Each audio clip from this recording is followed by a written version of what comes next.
Bonjour à tous, dzień dobry. Je voulais vous accueillir ici au nom de l'Institut national d'histoire de l'art pour vous dire à quel point nous sommes heureux de participer à ce colloque organisé à l'occasion du 85e anniversaire de Christophe Pomian par trois institutions qui ont œuvré de manière très étroite, très heureuse, voire même très joyeuse, d'après ce que j'ai compris d'hier. Le Centre de civilisation polonaise de Sorbonne Université, le Centre scientifique de l'Académie polonaise des sciences à Paris et donc l'INHA, avec le soutien un peu plus lointain de l'Université de Varsovie, de l'École des hautes études en sciences sociales et de l'Institut des sciences humaines et sociales du CNRS. Je voudrais remercier très particulièrement Paweł Rodak du Centre de civilisation polonaise et Maciej Foricki du Centre scientifique de l'Académie polonaise des sciences à Paris, avec qui le programme des 3 jours a été conçu et qui ont tout fait pour faciliter leur organisation grâce à leurs équipes. Aneta Bassa, Katarzyna Anakula, Anna Sigielska-Rybar. Et pour la journée organisée à l'INHA, j'aimerais tout particulièrement remercier l'implication et le dévouement de notre grande amie Eva Bobrowska.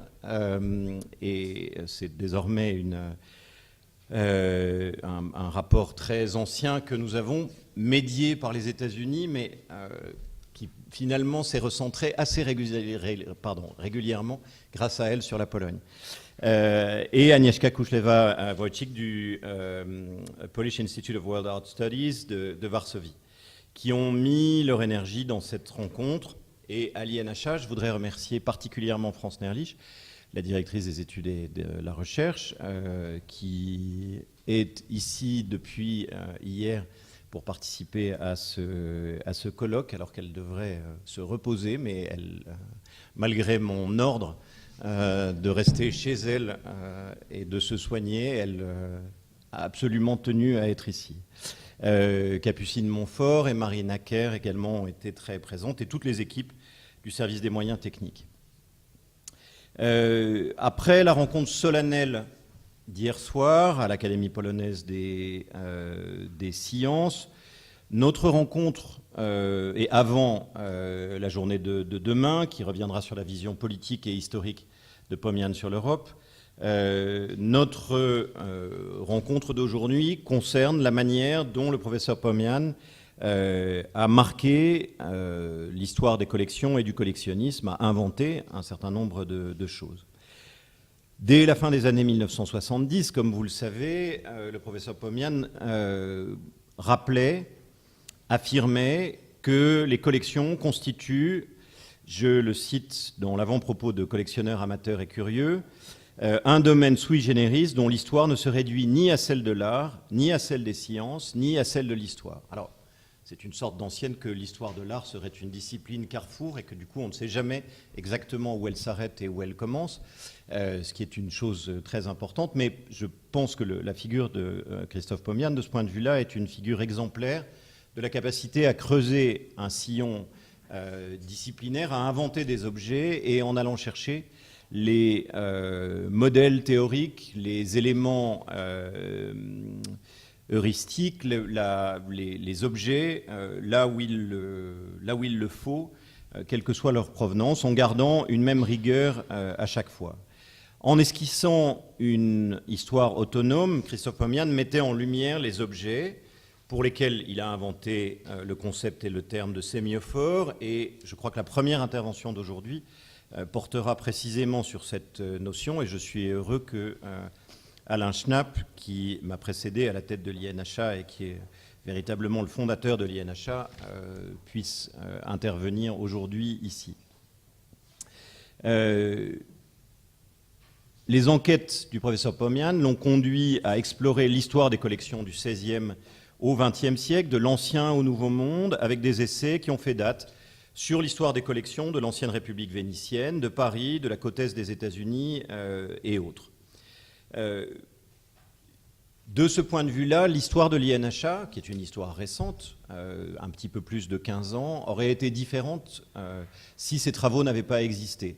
un des domaines de forte spécialisation de l'INHA est, depuis sa naissance, la question de l'histoire des collections, les manières rétrospectives de regarder les collections spécifiques portant sur différentes périodes.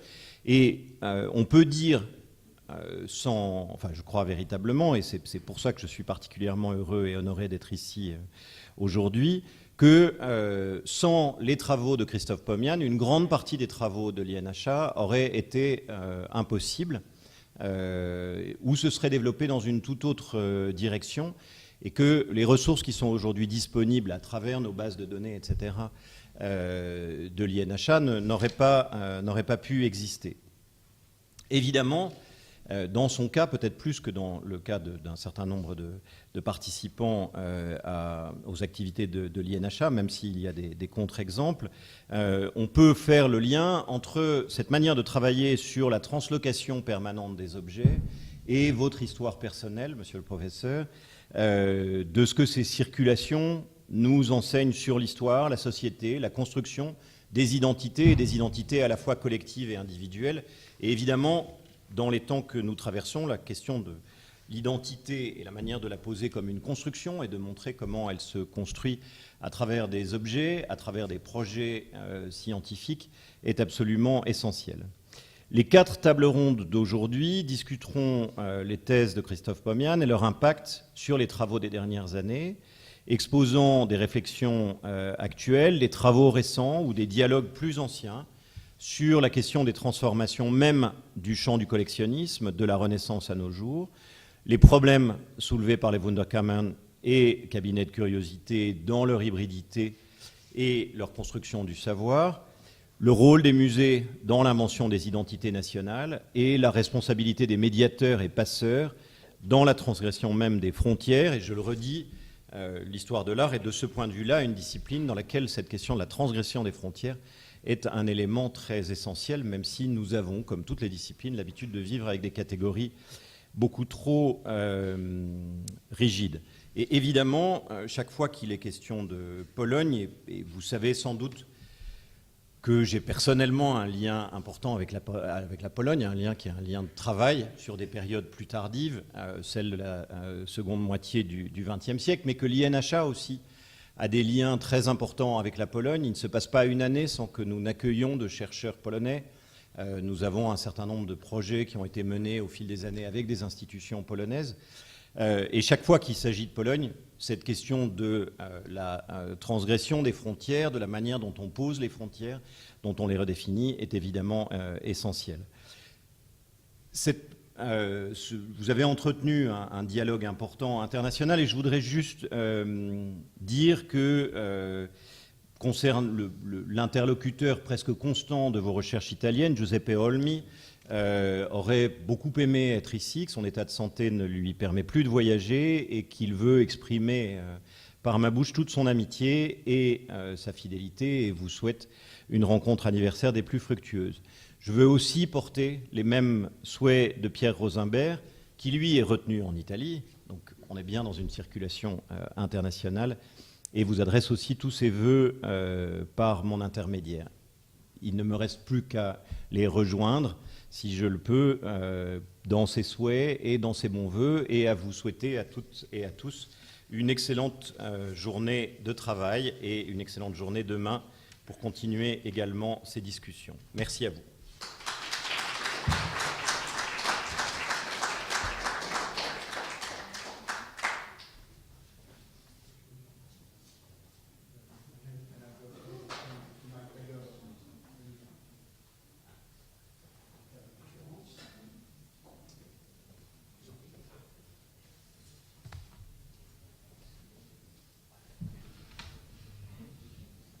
Se tromper d'étiquette. Oui, c'est pas grave. Monsieur MacGregor.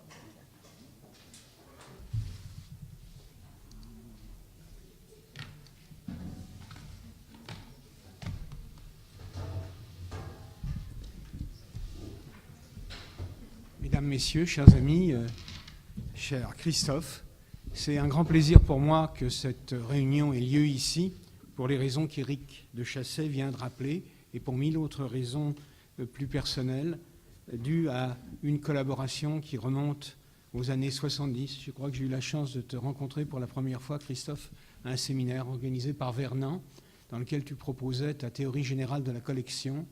Et j'ai le souvenir que cela a changé complètement la façon dont je regardais les objets dans ma vie d'archéologue et qui, à l'époque, avait du mal à joindre la dimension, le pôle archéologique avec le pôle d'histoire de l'art.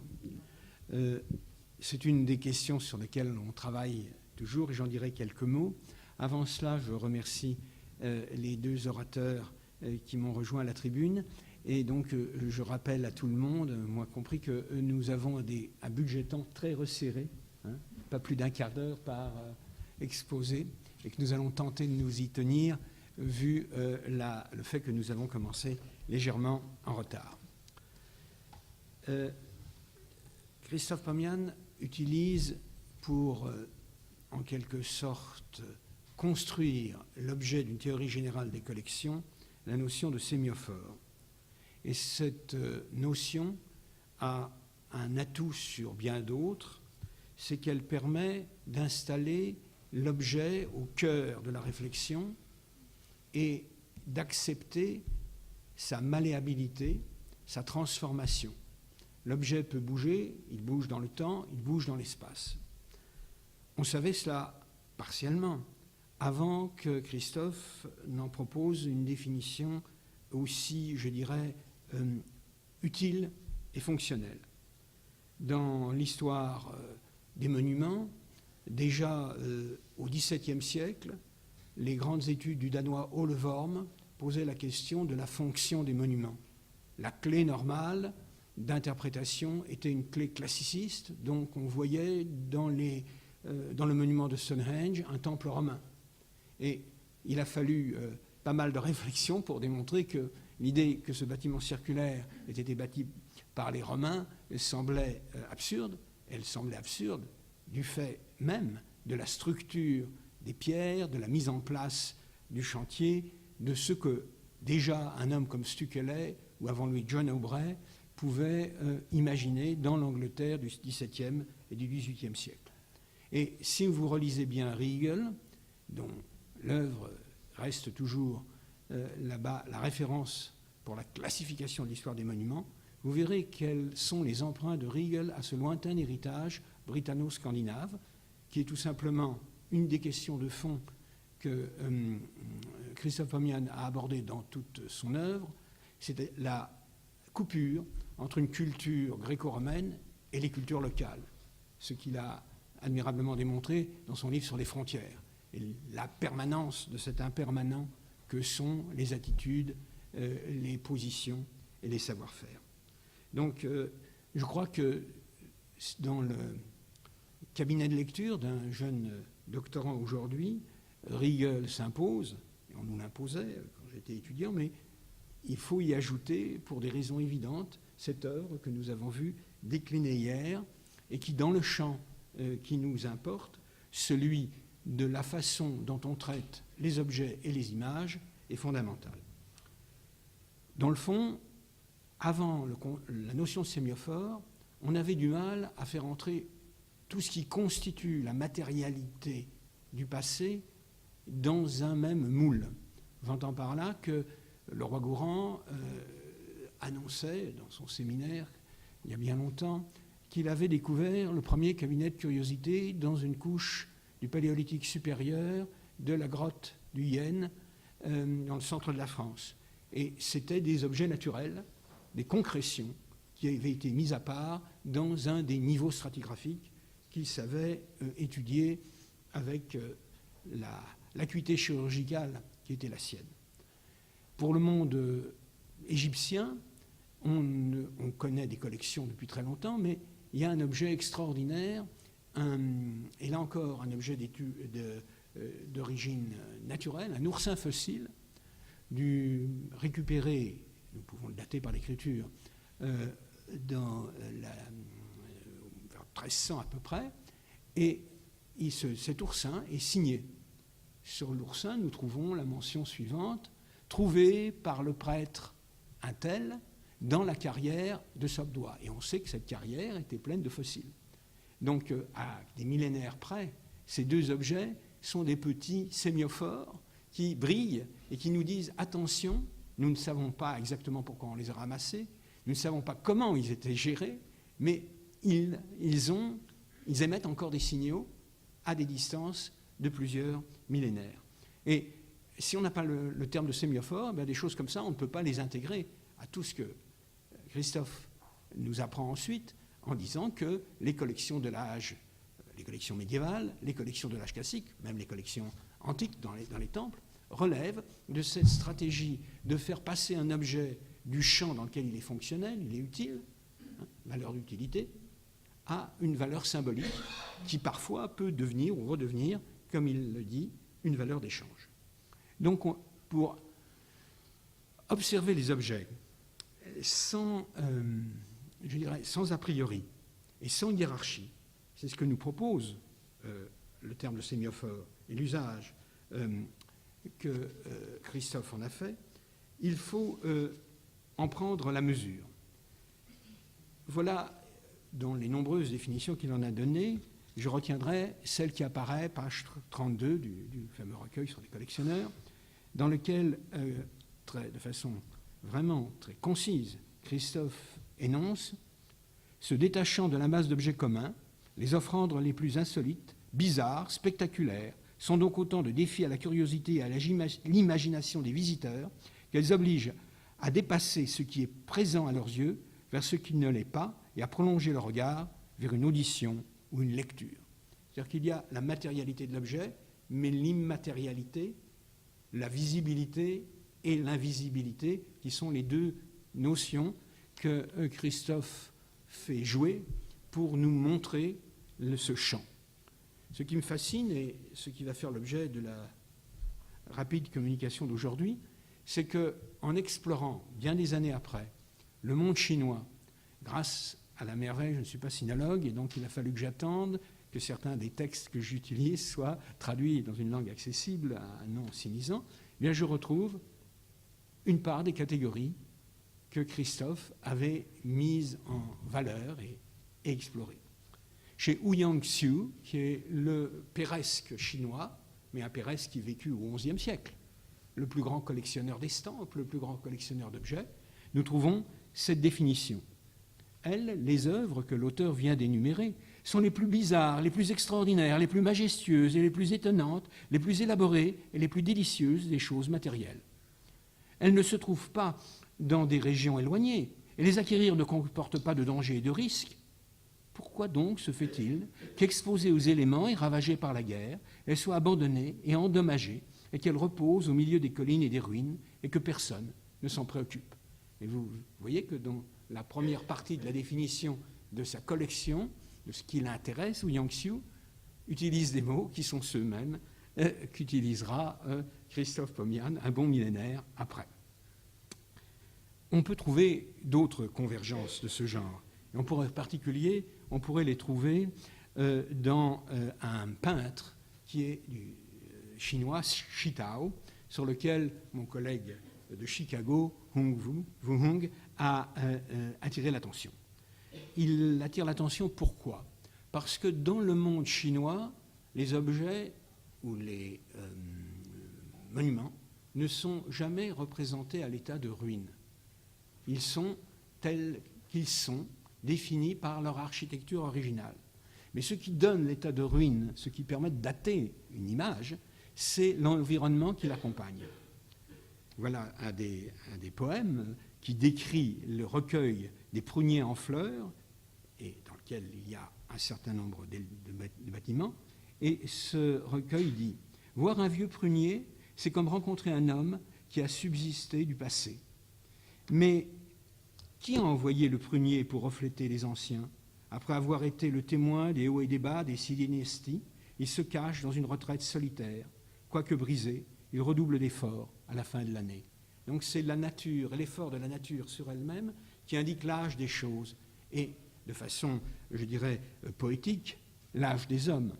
On peut rapprocher ça, par exemple, de Lucain, quand dans sa définition des silves steriles et des putres robore trunci, qui fascinent César lors de sa visite de Troie, dans laquelle César dit « Mais C'est pas possible, c'est pas 3, toutes ces petites choses. Mais si, c'est 3, parce que si on sait lire, il y a non pas César est un mirator, hein, celui qui dit, mais il ne comprend rien. Il a besoin d'un monstrator.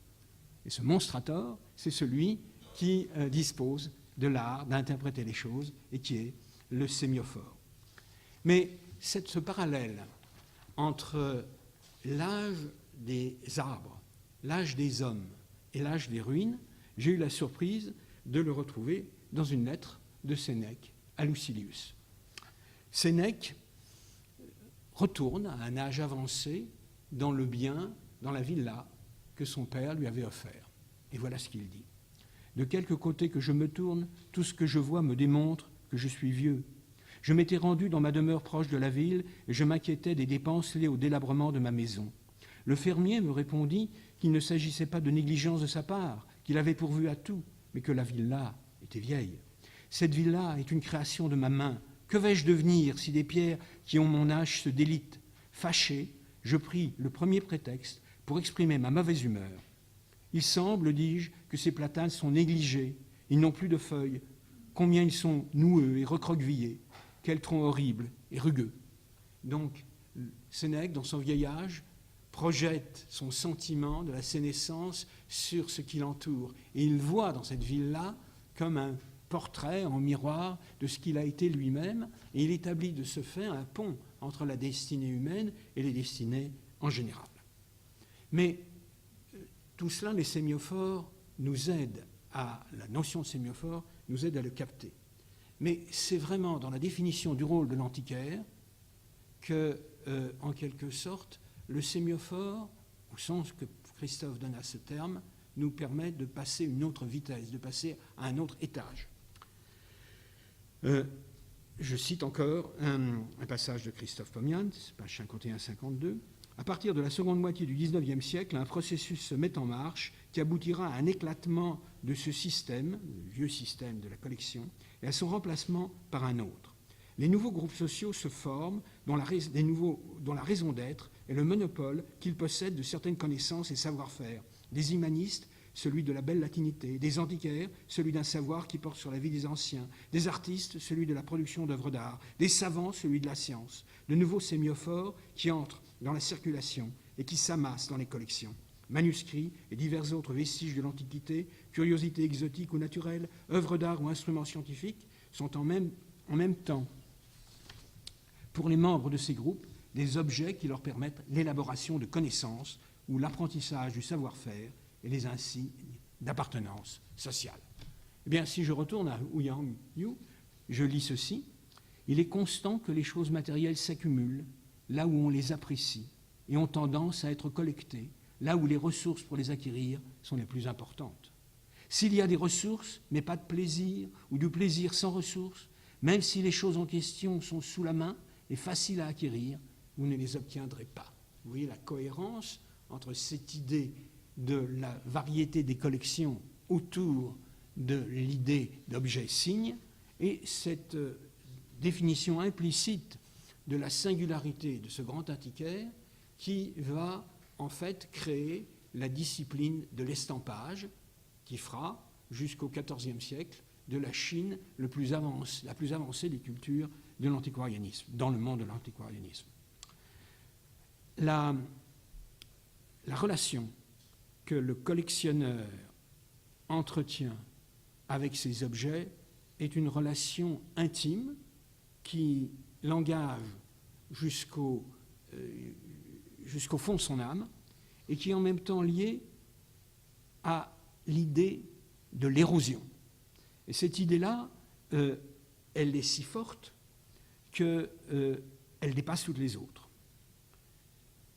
Une autre des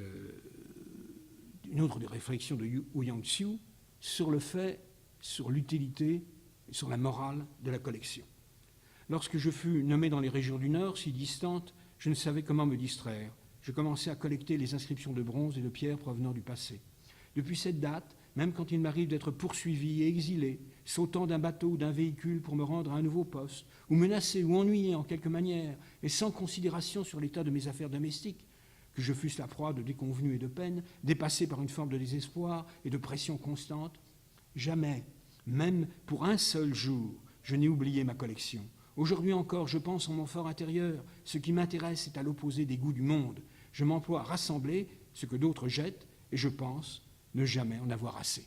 Et on pourrait traduire cela directement du chinois dans le langage de Caylus, et vous trouveriez dans la fameuse phrase de Caylus, je préfère les fragments aux êtres entiers, je préfère les fragments aux froids Apollons. On retrouve cette idée fondamentale. Mais il y a plus.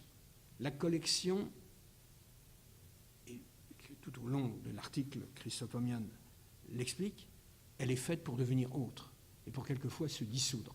C'est déjà un thème de la pensée benjaminienne. Et toujours Wu Yang-Xiu dit ceci: sachant qu'une collection aussi large que celle-là est destinée à être dispersée, j'ai sélectionné les informations essentielles qui concernent les inscriptions et je les ai intégrées dans un catalogue séparé des colophons où j'ai enregistré les faits qu'elles contiennent et qui peuvent être utiles pour corriger la tradition textuelle historique. Mon seul espoir est qu'ils puissent être transmis aux érudits du futur comme une contribution au savoir.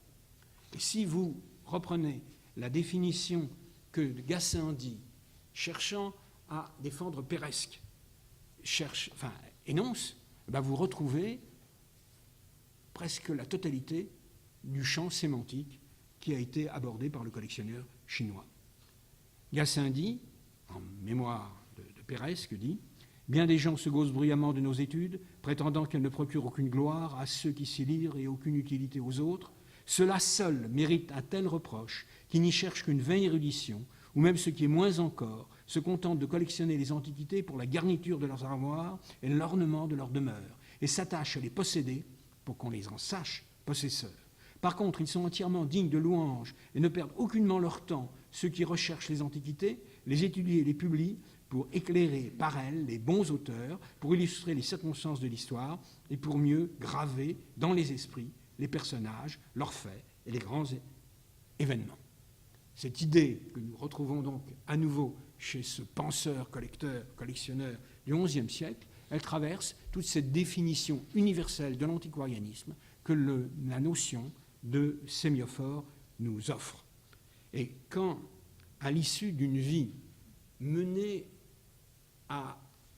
dans le culte des antiquités et des collections, la poétesse Zhao Mingfeng, la première femme repérée, à ma connaissance, dans l'histoire universelle des collections comme une collectionneuse, quand elle dédie à la mémoire de son mari disparu toute l'histoire de la collection que les jeunes époux avaient commencé 30 ans auparavant, elle dit ceci: de quoi sont composés les chapitres précédents des archives de métal et de pierre, l'œuvre du gouverneur Zhao Defu, Zhao Mingsheng, son mari. Dans cet ouvrage, il recueillit les inscriptions sur les cloches, les trépieds, les marmites, les bouilloires, les bassins, les louches, les gobelets et les bols depuis 3 dynasties, de haute antiquité jusqu'aux 5 dynasties, celles qui précèdent les Song. Il collecta aussi les traces qui subsistent d'hommes éminents et d'érudits obscurs, inscrits sur de grandes stèles ou des disques de pierre. Dans tout cela étaient compilées 2000 années de ce qui apparaît sur le métal et la pierre. À travers toutes ces inscriptions, on peut critiquer les erreurs historiques, énoncer des jugements historiques, exprimer louanges et blâmes. Et donc on a l'impression que ce texte colle parfaitement avec ce qu'en dit Gassendi et le commentaire que nous en donne Christophe Pomian. Et pour conclure, je renverrai à cette phrase qui me paraît éponyme: là où il y a possession, il doit y avoir perte de possession. Là où l'on assemble, il doit y avoir dispersion. C'est un principe constant des choses. Et à la même époque, un autre érudit, Zhu Hui, écrivait ceci: l'accumulation entraîne la dispersion, c'est la raison d'être de toute chose. Merci.